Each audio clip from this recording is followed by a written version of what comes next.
So welcome to today's Silicon Publishing webinar series. Today we're focused on how you can use, well, basically how you can create branded content using InDesign with AEM, and we'll also be showing you Silicon Designer for online editing and how you can enable anybody in your team to do branded content with no design background or with an extensive design background. So first up, I'd like to introduce you to Max Dunn, CEO of Silicon Publishing. Thank you. Yes, I'm Max Dunn. I co-founded Silicon Publishing with Alyssa Whitney 20 years ago, and we do automation of Adobe technology. And Brett Kisner, who heads up our technical sales. Hey, Brett. Hi, everybody. I'm Brett Kisner. I'm Director of Business Development at Silicon Publishing. Over the last 16 years, I've been implementing a lot of solutions built around Adobe technology, focused on InDesign, collaboration, and workflow automation. So thank you for joining us today. Thank you. We're also very pleased to have Adam Twede with us. He's with Iudex Technologies and also a former Adobe alum. Adam, take it away. Hey, everyone. Yeah, I'm Adam, and my company is Iudex Technologies. We do web software, we do consulting, and we do AEM. And we've worked with Silicon Publishing and had a lot of great success with them. All right. And then Mike Zahorik from Adobe InDesign himself. We're very pleased to have him here today. Hi, everybody. Yeah, I'm Mike Zahorik. I work for Adobe. I've been involved in various roles with the InDesign product since it was released a little over 20 years ago. I've worked primarily with solutions partners like Silicon Publishing, so pleased to be here today. We're very glad to have you. And thanks for everyone for joining us. We've got a few more attendees coming in as we get started here. And I'm Jill Talvinsari. Just to take care of a little bit of housekeeping, please, as we're going, we want to keep this interactive. So if you'd like to please put your questions into the Q&A, that would be very helpful. And we'll try to bring them up throughout the presentation so it's more of a conversation than us presenting at you. And we'll make sure there's plenty of time at the end for more questions. I've been with Silicon Publishing over the last year and a half or so, and previously with Adobe. I've been involved, though, in digital asset management and integration for the last 20 years, and love helping people automate their workflows and streamline what they can do. And so I'm very excited for you to see what we have in store with Designer and AEM. Without further ado, Max, do you want to get started? I sure will. So first, just an overview of what we're going to cover. We're going to start with an introduction from Mike and the Adobe perspective on this. Then we'll go right into AEM Assets, the DAM component of Adobe Experience Manager. And then we'll talk about Silicon Designer, the tool we're combining with AEM Assets. Then we'll talk about the combination of the two, how they meet each other. We'll also then go into an example, a very specific example that Adam and us at Silicon Publishing have deep experience with, of this being put to the test, a solution that's been live for over a year. Finally, we'll talk about recent advances in our technology, in Adobe technology, and how we're synchronizing those two. And then we'll open it up for Q&A. So, Mike? Great.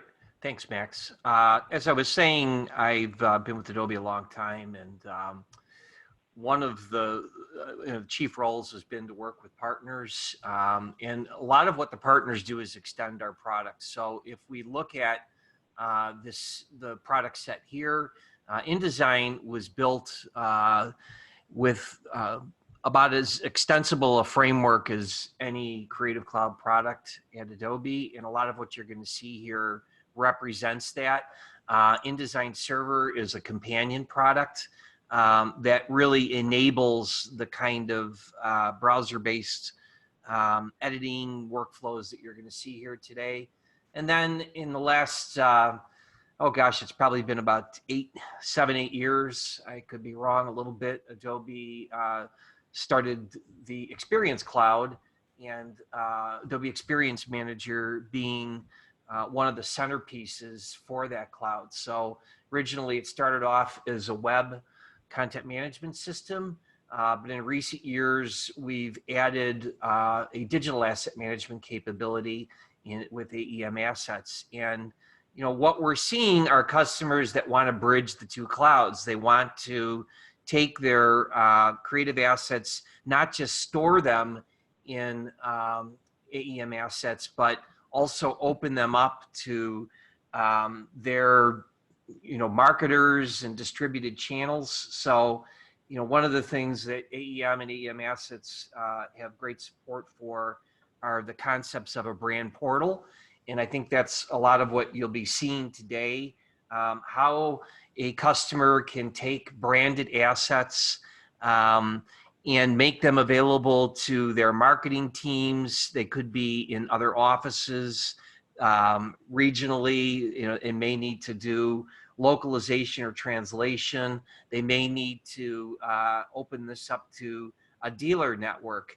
And this is a great example of where you want to take an InDesign file and be able to allow some things to be changed, but control your brand look and feel, but empower people to be able to make their own updates, not have to go back to the designer. So this is exactly the area where Silicon Publishing plays, is to both extend InDesign to support this and to connect this to Experience Cloud and AEM Assets. So I'm excited to be here today to introduce them. And with that, let me turn it back over to Max.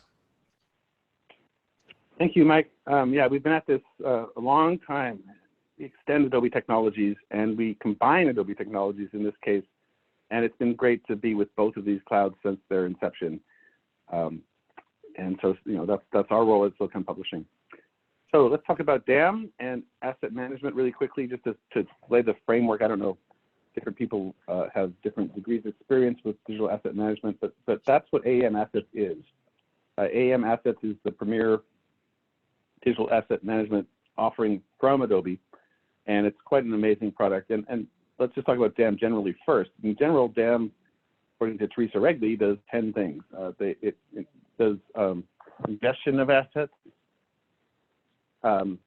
where you can take in assets in the first place and put a Photoshop or Illustrator file into AEM.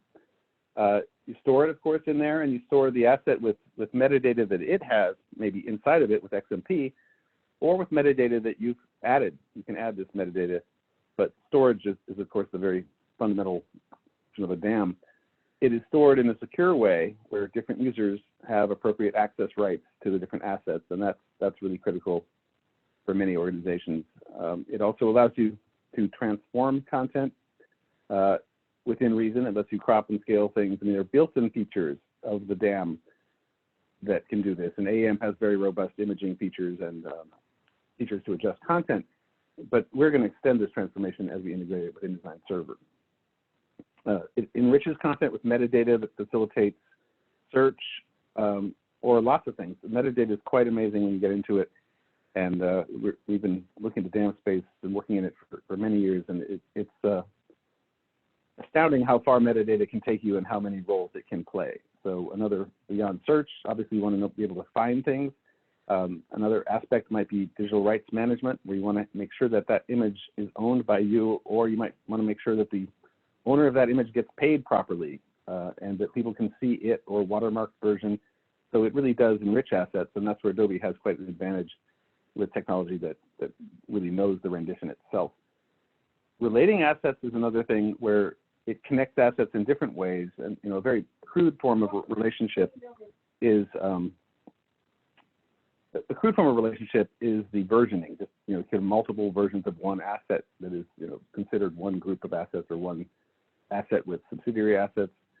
AEM has the concept of sub-assets in it, but in our world with InDesign and with AEM, the fundamental thing we do with relationship is the relationship between the InDesign document and the linked assets to that document.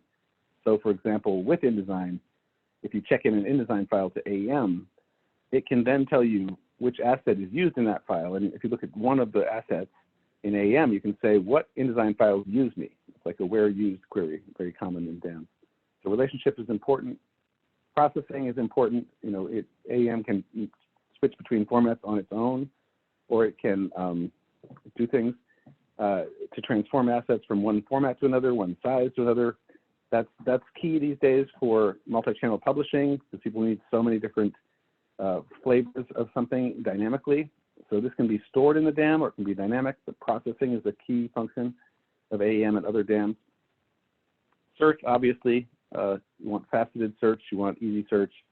Artificial intelligence, like Sensei, can play a role in search, but that's a critical aspect. And preview, obviously, you want to see, did you get the right thing? You want to see it at the right scale for your device, for your level of detail that you need. And so preview of the assets you store is very critical in DAM. The last and 10th and final thing is publishing. At the end of the day, you're going to take those assets and those documents and that content and spread it out to the world across multiple channels. And so that's the 10th and final feature of AEM. And those features are really common among most serious asset management systems. Adobe Experience Manager goes beyond AEM Assets and includes all sorts of other things. And the Experience Cloud also includes all sorts of other things, such as analytics. When the Marketing Cloud was born, I think it was mainly the Omniture acquisition, where they bought a company that did analytics really, really well.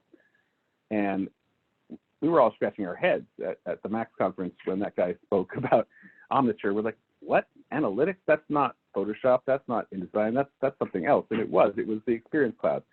And AEM is very broad and does things beyond AEM Assets. One of the things sort of on the border between DAM and other things is workflow. And workflow is what we found in our implementations with AEM. This is a key thing when we integrate a design tool with a DAM. The workflow can be very powerful, and it really matters, as we'll see later when I tell the story of a specific implementation. Absolutely. Hey, Max, before we dig deeper, should we go ahead and take a quick poll of everyone's background on these different technologies? That would be great. Okay.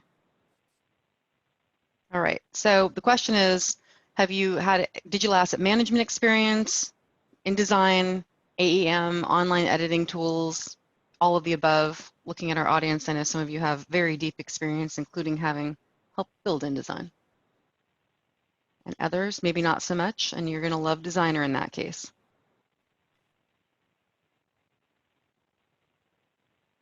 Okay, looks like we've got a little over 80% that have worked with DAM, 80% that have used InDesign, 33% that have worked with AEM, 36, and 48% have used online editing tools. And here are the results. So AEM is the one that they have the least familiarity with.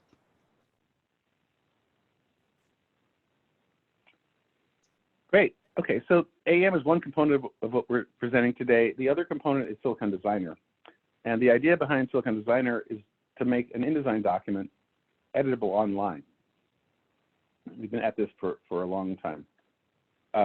So basically what Silicon Designer does is it takes an InDesign document, and it's not just a normal InDesign document in all cases. It could be, but it can also be a document you marked up for the web. It takes that, it ingests the document as a graphic asset and also as metadata informing the UI, and it creates the online editing experience that you want for that document, which can wildly vary depending on what your use case is. And so we see the whole gamut of what someone wants when they're talking about editing a document. It ranges from entering, one word on a form and boom, you've got a new poster, to nuanced, in-depth editing of text that flows across many pages. So we see a real range of UI requirements. That's why we built Designer to be ready for anything. So it's skinned with web standards and web component as models and RESTful services and the sort of modern stack. And it's built so the designer can create a unique editing experience for each template if they wish. So it basically makes InDesign files editable through a web browser, and you can set it up to say, this field is editable, this isn't. You can inform the UI all sorts of ways when you set up that InDesign template if you wish. And that can be done with pure InDesign without a plugin, or we also have a plugin that makes it easier. And it's designed as a core horizontal platform supporting lots and lots of different use cases because we see the gamut. We're just like InDesign. We have every industry coming to us. I mean, think about all the companies that use InDesign. Most of those same companies will also want to use an online editor for InDesign if they really know what they're doing.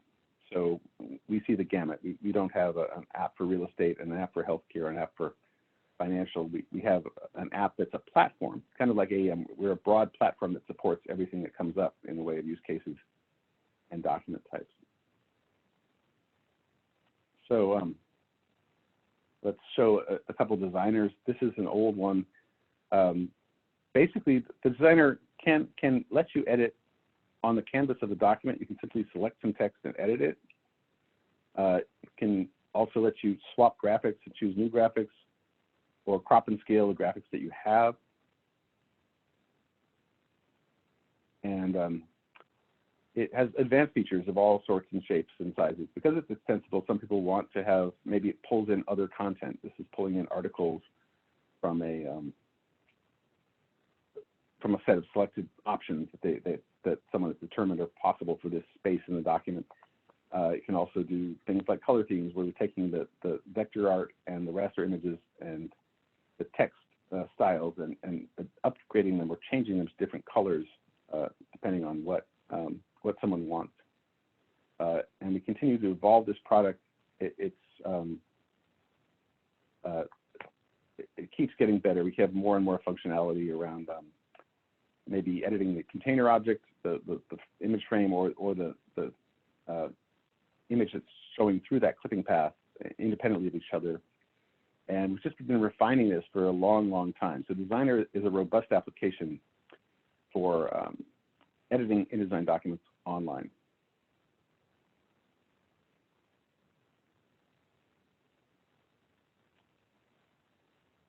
So starting to talk about how you bridge the two. You know, we've got Adobe Experience Manager, which is evolving steadily and really a very powerful system for storing your assets and managing them. And it connects to all sorts of other things like workflow and analytics. And you've got an online editor that lets you make an InDesign document into a editable experience, not something that just an InDesign expert can use. I've been editing with InDesign for 20 years. I still don't understand that program, and I wish I could take the time to learn through all of David Blattner's tutorials. But InDesign is hard. You know, the point of Designer is that it's easy, that anybody can make a document, and it's an InDesign document.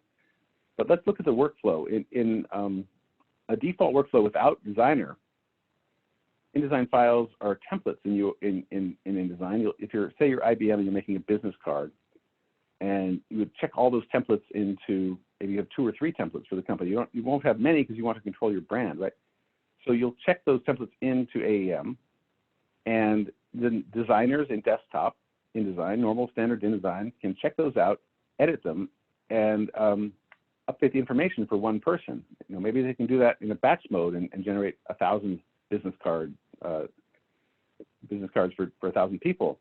AEM then will store the output and can do magical things with publishing it and analyzing how it went and all that.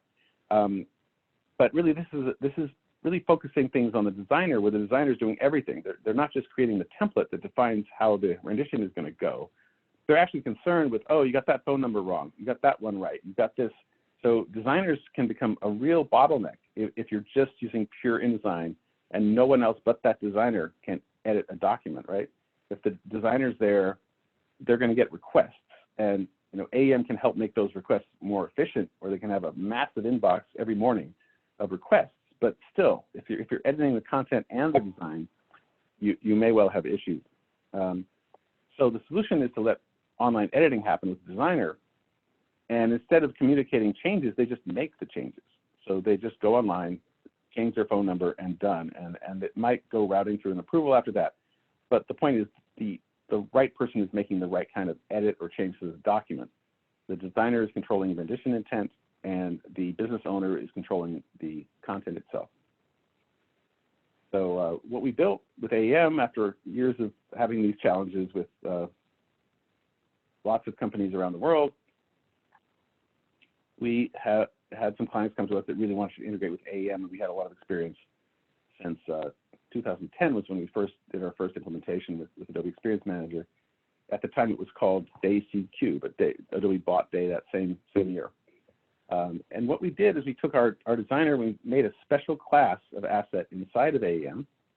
So Adam did the magic to customize AEM for this, and he's a first-class developer in that space, like the best one we know. And because of his work, this is not just a normal InDesign file checked into AEM. This is an editable document, and these buttons are here, these options are here because of his customization work. And I can say new from template, and I just click here.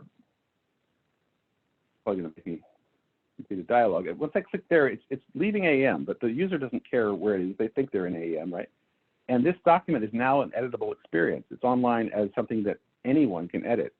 It could be a business owner, it could be a legal person, a marketing person, and the experience is defined by how they set up the template. So I could edit this document and change the text. I could add some features to the text, like let's say a drop shadow, and it's quite flexible. You know, what someone can do can be very, very freeform, and let them change fonts, change all sorts of things, change geometry, or it can be very constrained. We make this controlled by what you want in terms of, you know, your use case. So business owners might cringe if you actually scale their logo. Maybe you want to fix that position, but we can offer, and moving it might really ruin the experience. We can lock it down. As this word is locked down. I can't move this word fashion at all. But we let the logo freeform in the setup process. We could set it up differently. So we can allow any degree of creative control when we're inside the designer. And we can go for miles at this point. We have too many things actually where we can pretty much go at the document at will. I can take this white triangle and move it above the purple triangle. We can do a lot of things if the template creator, the designer, has enabled that functionality. In most real world situations, it's not that freeform, but we do have use cases where it's that freeform. Anyway, Designer is our tool for document editing with InDesign, and we integrate it with AEM in a very flexible and open way that is extensible. And we did this for specific clients in specific cases, but we've also done it as a generic, flexible web service that can be done differently depending on how you're deploying your Adobe Experience Manager, what kind of external portals you might have, that sort of thing. So to summarize it, you know, Designer for AEM provides a new class of asset, which is an editable InDesign template, and then that's stored in AEM Assets, both as a template and as a rendition once someone edits it. And anything a user can do, as we'll see in the next example, can go through review and approval. So that's where it's meeting Experience Manager functionality that InDesign knows nothing about. You know, InDesign doesn't care how this document's going to happen. Our concern is making that a great document that's got perfect type, perfect graphics, everything, and a document that can be edited without InDesign, even though you're using the powerful InDesign engine. And the editing solutions, like our use cases, are very broad. So this might be just your internal business users making content, making collateral, or as we'll see in the example, it might be people external to your company that you're enabling to edit online. Jill, were there any questions at this point?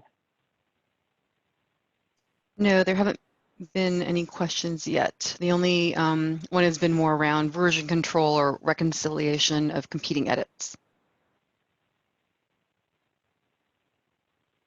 Yeah, that is up to you. We can, like, both Adobe Experience Manager and Silicon Designer are extensible things that have intense metadata around the document down to the object level. So, like, if you look at that object panel on the right, these could have lots of metadata, and that could include when was it last changed by whom, right? And we can also do diffs between things. We're taking the document apart and analyzing it into its components and expressing those, you know, in code. So we really have at our disposal anything. It's very flexible, but we don't have like a default behavior for everything you might do. Yeah, and from the AEM side, we could easily lock the document during an editing session, and then no editing is allowed while it's locked. There's a number of ways we could customize that and go. So. You want to also yeah, comment? Oh, go ahead. There's also a question on in-copy integration. We honestly are not very fond of in-copy itself. I know. We love the concept. We love ICML, and we do work with in-copy, but no, I think the future, maybe Mike could speak to it, but I think Adobe and Silicon Publishing both have aspiration to do what in-copy does in a web fashion. We don't, in-copy is, from my perspective, a bit yeah, and I'm going to, yeah, let me speak to that for a second. I think InCopy addresses a little bit different workflow, which is around collaboration during the editing and production process. And Adobe is looking at more modern ways to do that through web browsers. That is correct. But I do see template type workflows as being a bit different. You know, they tend to be more one way, where you're trying to enable marketing teams or extended channel to edit. So I don't want to beat up on InCopy too much. I just see it as a different use case. And this is an area I've spent a lot of time on over the last 15 years. But you know, this is a workflow where, you know, as Mike and Max were both talking about, you know, there are definitely ways where you can integrate copy coming into this platform. So being able to bring it in, maybe from an ICML file, maybe from Microsoft Word or Office 365 or things like that. So there's definitely ways to fit a copy workflow into this and be able to leverage those assets the same way you would really any other asset in your layout. You're going to go ahead and address this. I mean, Go I think ahead. also, honestly, InDesign works on a local network really, really well. If you're all on a local network, I have not seen it work in the cloud yet. So another question related is, can text threads across multiple pages be used? Yes, that's one of our frontiers, is making long documents happen. We do have text threads working across multiple pages. The question is, how many pages? Is it in memory or not? How long does it take to reflow something? And so, yeah, that's all there in the architecture, but we're still optimizing how fast it goes.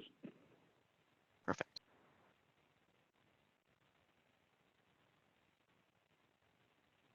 So here is a general process map of one sort of integration or one approach to integrating this stuff. We work with Adam to define points of interface between Silicon Designer and Adobe Experience Manager, and it's been great over the years to refine this, and we're really looking forward to the next step, as I'll show at the end. But it's a system that lets you feel like you're in Adobe Experience Manager the entire time, and yet you shell out to our tools and our services to accomplish the editing that you need to do. So let's talk about the use case. And we have an example client that is what Adam and I worked on seriously for years with our companies, and it's a wonderful, wonderful implementation. There's a charity with event sponsors, and basically they have people that come out of the blue and say, hey, I want to make a golf tournament, and give all the money to you. So they're very happy to have these people, and they have to create collateral for these things, announcing the date, making web banners and letters that might say, here's the thing coming up, spam this out to the world. And the charity is very concerned with their brand. They've been around for a long time, and they don't want to change their look and feel. So they're kind of torn, because they want the sponsors to be able to make these documents. They just want to, they would love it if the sponsors could just plain make the documents. But what about the brand? What if they make it and change the logo color? What if they make it all ugly? They need to, the charity needs to control it. Rights management is absolutely critical, because if you have a photo that is used, the charity is going to be liable if that photo is owned by someone else. So they need that. And then there are compliance documents, requirements if you're a nonprofit, to make sure you're not doing some sort of devious thing. So they can't exactly dump this off to the sponsors. They would love it if they could just say, sponsors, make it. But they have to figure out, how to work with the sponsors to produce all this content. And there's kind of two extremes: the sponsor doing everything, the charity doing everything, and we help them meet in the middle. So in our solution, we have the charity creating templates inside of AEM Assets. They store them all there. They review them there. They internally make sure before anyone at the sponsor sees this, everything is approved. Everything is guaranteed to be approved, and it uses all of the referential integrity of AEM to track and maintain that. Even dynamically, at 1 minute something gets non-approved, it gets out of the document, it won't publish, that, that sort of thing. When they have the templates approved, they send these to a portal, and the sponsors edit them online, as you saw. And when the sponsors are finished, they almost did it themselves. They did it themselves, but is it correct? It goes right back into that review and approval workflow that you saw earlier, that is letting the charity define what's right, what's wrong. And in the course of this, they can enhance the document, change it themselves with the Silicon Designer, or they can reject it and send it back to the sponsor and say, nope, you can't sell cigarettes at this event. So they have lots of power over the workflow before it ever gets somewhere, but they didn't have to do all the work of making the whole thing. They don't have to get an email every day about, our date changed, our time changed, here's the new picture, they don't get any of that. The designers are working on creating the templates and defining the user experience, and they don't have to deal with the nuance of every last end result. Only the approvers have to look at that end result. Again, it's the same workflow we've set with our general product, where we can flexibly initiate designer from any point in the Adobe Experience Manager, and we just applied that. Adam can speak maybe to some of the nuances of this, but the fundamental benefits are that sponsors can make their own collateral, yet it's reviewed and approved, and that lets the charity control the brand, control the rights, and make sure that they're compliant legally. And so designers have a much better lifestyle where they're really working on design intent, not like the details of one little edit, one little author correction to one little thing of, they're put in a better role. Designers would rather design the vision of the document and the rendition of that document and make creative things than they would edit constant little changes that they don't really care about, right? So this is ideally in the hands of the sponsors with the approval of the charity, and the designers are really working in design, not frantic updates. So it does result in, and has resulted in our experience for years of doing this at an improved accuracy of the content, and it costs a lot less. You don't have to have so much frantic work in an inefficient way. So that's really the benefit of this. So Adam, do you have any other insight into that experience with our recent implementation? Sure. I mean, the best way, I think the easiest and best way to think about this is treat these as normal assets inside of AEM, but they have this extra layer of editability and customization. You can outsource that customization, that editing to end users or in-house resources. And you get fine-grained control over the entire process in terms of workflow and content. And ultimately, the customization is per client. A lot of different clients want different types of customization. So it's challenging to say, this is how it works. Really, there's this broad possibility set of ways to do things, starting from, we have an asset, it's customizable, where do we go from here? Yeah, if you go back to the demo, the question of what happens when you finish is a good one. I've made this a new document, made some edits, and I want to save it. I save this, it goes two places. It goes into our system, and it goes right back asynchronously into AEM. And it's now available there in different forms depending on what you want. So when you get back to AEM, it might be a sub-asset of that. It might just be a rendition of that. It might be a new asset. It can go anywhere. And it's a little hard to explain how incredibly flexible this is. But what we do is we look at what does someone need? What is the type of document? What is the workflow? What are they doing currently? And so there's the option to make it more internal, which is AEM author, or make it more external, which is AEM publish.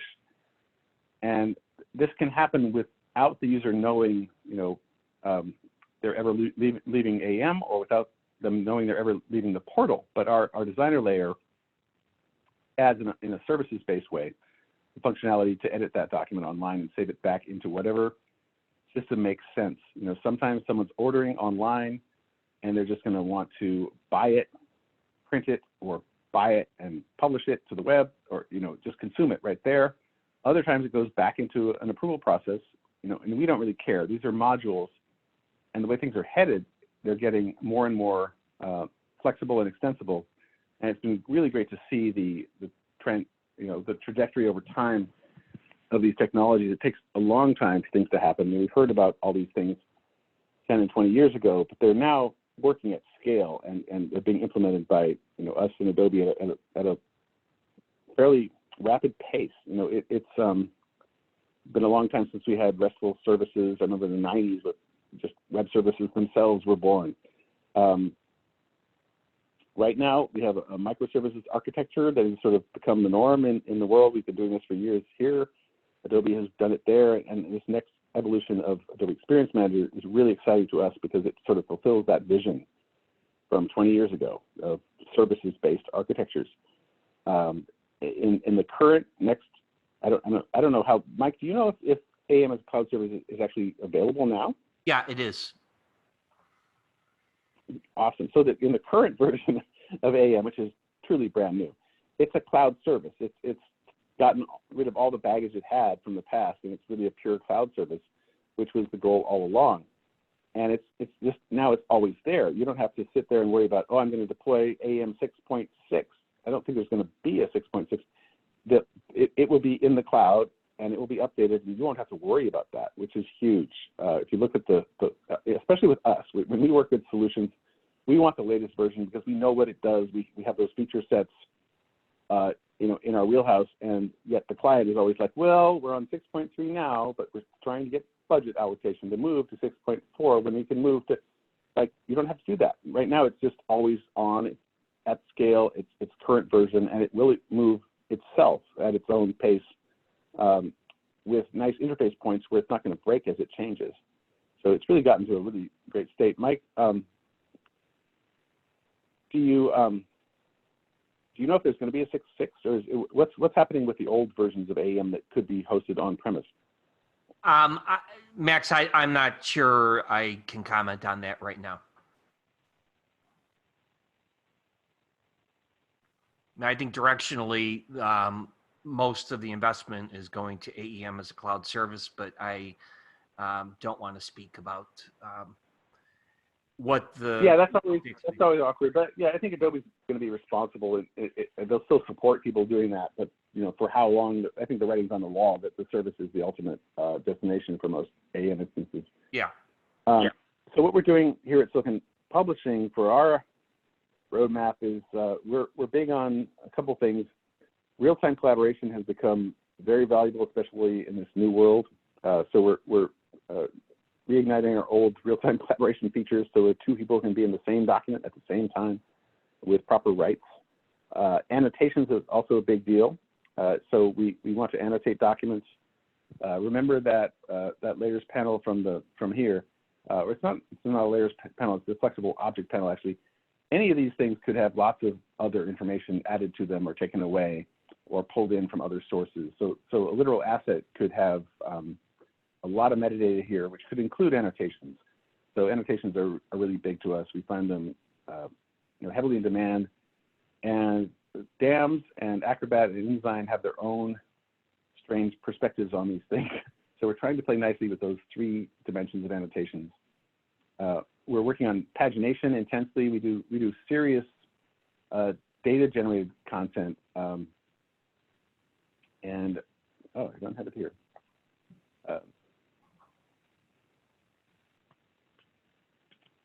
Recently, we did a project with Adobe that created a lot of documents online very quickly, and that's the Adobe CXM playbook. And we're going to have a webinar on this in May. And it's the same fundamental product this time. It's Silicon Designer at the foundation. It does use Paginator, but it puts Paginator into a context where it's running all of its work through the Designer model. So we're really unifying our two products over time and making them one engine that can play in a nice modern way. And we're doing this with our continued focus on web components, on microservices, and making it API driven so we don't have to be involved when you mix and match these things. So our hope is to expose this in a way that lets our clients and their solution partners go to town and make things happen without our involvement. I think Adobe is the same way, but they want to have set of reliable services with defined endpoints that talk to each other. And you can plug and play these things without a ton of friction. And that's really the modern goal. There's a related question here that I think dovetails nicely with what you've just covered, Max, and it's, can InDesign and AEM documents be published and served with editing disabled to basically replace web pages? For sure. Yes. Mm-hmm. Yes. Yeah. No. And the caveat is we're a little fixed position centric in our world. We're usually printing, so we usually fixate on making this thing absolutely perfect for the right, the aspect ratios you've defined. We're generally fixed position, whereas web pages are generally heading towards absolute flexibility, where they can expand and contract and shape themselves and morph themselves to anything that comes along. So we don't necessarily have a format that would lend itself to perfect web rendition out of the bat. It depends on what you're out of the box. Depending on what you're doing, we can do that better or worse, or you can. But yeah, that's absolutely possible, and that's the real end game of this. It will be responsive web content when the day is done. I've got another question here for Brett, actually. Yeah, so Max, actually and I was hoping actually you could talk a little bit more about this. So you touched on a number of areas, automated pagination with things like the playbook that was launched at Adobe Summit, and the online editing. At the background of this is all the same platform, the same server technology, and that handles all of the jobs and everything that's thrown at it for rendering. Can you talk a little bit about that? Yeah, for sure. So yeah, we have spent a few years enhancing our back end, our core sort of services architecture and InDesign Server scalability architecture, and that it just made sense to use that same technology for pagination and for online editing, and for whatever form of online editing comes up. So we now have a single unified backend that supports whatever you want to do with either editing or variable data publishing.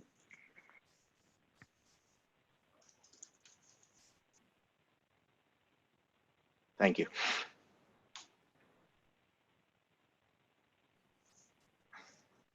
And it really scales. As you know, we put years of work into scaling this thing. In the last 3 years, we put a lot of work into scaling this thing. And we go literally 1,100% over what we did 2 years ago. Yeah, and I think that's really important from a customer experience standpoint. If you're talking about online editing, you want your users don't want to wait. And what they don't really know about is in the background you're building an InDesign file or you're flowing data, and so the ability to do things at scale and quickly becomes very important. So the foundation of all of that, the investment that's been made, all culminates in the user having a delightful experience. And the brand having complete control over that experience together, rather than some compromise in between. Well, yeah, to be honest, when we got InDesign Server 15 years ago, it was slow as molasses. It was really slow. We're like, wow, it's slow as a desktop, isn't it? Well, it depends how many CPUs you buy. It depends how many. Well, it was still remarkably slow, and we made it faster every year, and computers got faster every year. And we've torn it apart and rebuilt it, and we figured out ways to make it really scream at speed. But that year, 2005, that era, Google was making everyone's experience faster and faster and faster. So people expected instantaneous results. And here I'm waiting for something. Why am I waiting for something? Why would I wait? How can you wait in this world? Well, you're waiting because the thing is flowing. Text with an incredible text engine with optical kerning to analyze exactly how that text flows. And you're layering 150 objects on top of each other, which might be, 500 meg TIFFs, each one of them, with transparency effects like blend modes. And so it was unfair. We had to process a gazillion things instantaneously, or people are going to abandon the session. And that's why we put everything into the client. That's why we said, okay, designer is going to take the whole document and bring it into the client. And when you use our client, you don't have any latency whatsoever. When you use our client, you're in InDesign. You're on the web, and you're doing direct editing on the canvas of that document. I can move this thing. I I don't have to wait. I'm moving it in real time, you know? And that's because we decoupled the server from the client and made the user experience instantaneous. But that was a lot of overhead, and we'd rather hit the server. And now we have both options because we have the InDesign Server going fast enough that it can render marketing fast. And so we have the best of both worlds. But it, you know, we were faced with this modern world where, you know, and that's what AEM faces. Everyone with AEM wants to make the experience instantaneous. And so that brings that really brings, you know, kind of the next question that popped up as we were talking about that was around load balancing. And so the beauty of all of this is that you've got that InDesign Server engine, that raw power, and you know the designer that sits on top of it, the server side tools, do that load balancing, that management of the InDesign servers. And you know that can range, you know, depending on what your deployment is, that can range from you know, vertically scaling InDesign Server instances to horizontally scaling InDesign Server instances across multiple servers. And you know, the benefit of this is that you can get scale, and we'll talk more about that in our next webinar, because you know, when it comes to the CXM playbook, obviously, you know, delivering to a large number of users over a very, you know, rapid experience was an important thing for Adobe. Max, another question that came in has to do. Sorry, go ahead. Yeah. For that, just to finish, we share Adobe's goals. You know, we have a cloud of our own that renders InDesign Server, and our goal is the third bullet here: always on, at scale, current, and evolving. I mean, that's really kind of the goal of the modern web deployment these days. Is that you don't have latency, you don't have worries about, oh, do I have enough servers? It should auto scale. The InDesign Server license itself is a little bit of a blocker here, but we have ways to solve that. And you know, we want to have the same scalability as AEM is aspiring to right now. So another question had to do with copy fitting on the web. What's that like? You know, this is something you've thought a lot about.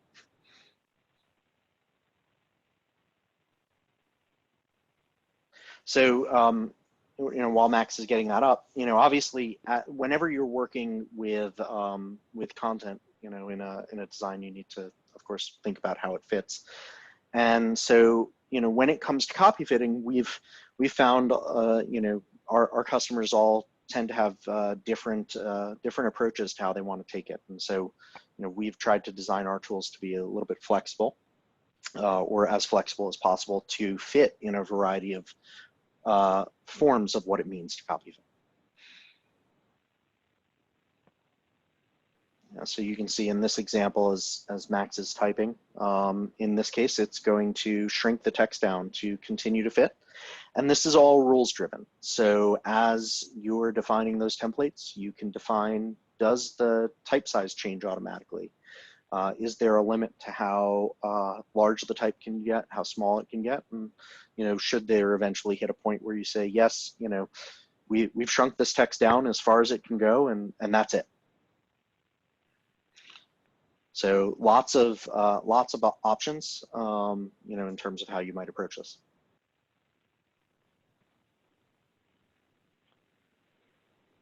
Yeah.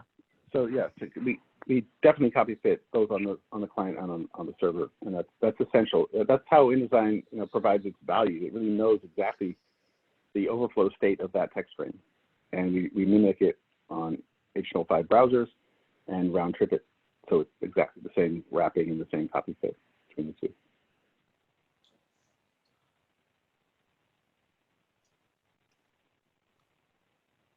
All right. Just check in here real quick to see if there are any other questions. But I think that might be it for now. Oh. No. Oh, Andreas. One more. So, you know, this is the one that always comes up. I'm laughing. Of course, it's coming in now. What about using my company's fonts? Are there any limitations in terms of fonts? And yeah, fonts have a bit of limitation, but generally the answer is yes, we can make any font work. The challenge is if you have an interface that wants to use the font directly on the web, we're going to need a WAF2 version of that font. It usually can be created. We support TrueType and OpenType fonts with InDesign Server, but we do have like a fairly conscious management of the fonts. It doesn't just automatically work as a WYSIWYG experience. If you're introducing a new font, we have to know about that. You have to consciously create a new font and add it to the library and make sure the formats are there for that font. And the real benefit of that is that, you know, for that online on-canvas editing, you know, that allows for the user experience to be WYSIWYG and make sure that how you're seeing the type align in the browser corresponds to how that's gonna work in InDesign. So there's a lot of technology that Silicon Publishing has developed over the years to make sure that is an accurate and complete experience. Fantastic. All right. All right. Well, that's it. That's all she wrote. Thank you so much for attending, everybody. If you've got any feedback or questions that you'd like to give directly to Max or Andy, you can see their udextech.com, inquiries at udextech.com, or sales@siliconpublishing.com. You can get right to us, or just reply right back to your invite to this webinar. Special thanks to all our panelists. You guys want to say any last words? Just about Adam, Iudex is really one of the best out there. AEM developers vary across the world. He's one of the rare ones that always gets it. So I think if you're working with AEM, he's a great resource, and his company is fantastic. Thanks, Max. I appreciate that. All the best of AEM without the hassles. Gotta love that. That's the idea. Yep. And we know we need that in this world across every dam, not just AEM. All right, Thanks, Mike everybody. Zahorik, thanks for being with us. I Yep, really thanks, appreciate everybody. it. Take care. Stay All right. safe and healthy. Bye-bye. Bye now.